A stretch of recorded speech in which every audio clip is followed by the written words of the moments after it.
I'm going to show you how to make flavored ghee with the CocoSpice SuperMixes. You could either use this flavor, Cardamom Rosemary, or you could use cacao cinnamon. Both of them, the base is the same, is coconut milk powder and coconut sugar. And what we do, we melt our ghee.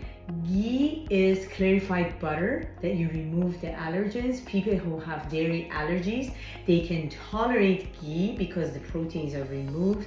And ghee has high butyric acid, which is the food for the gut lining, and also is high in pentadecanoic acid. Pentadecanoic acid is odd chain fatty acid. It's very important for brain development. And you want to do a pasture raised, not just grass-fed, and you want to make sure the color is orange. That's how I know this cow has been seeing sun, because it has high beta carotene.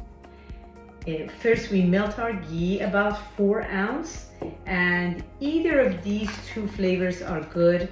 We could try the cardamom rosemary today, and then next time we try the other one. We use 1 tablespoon of our cocoa mix and just add it to our ghee, melted ghee, and just mix it very well. And you want to get a nice consistency like this.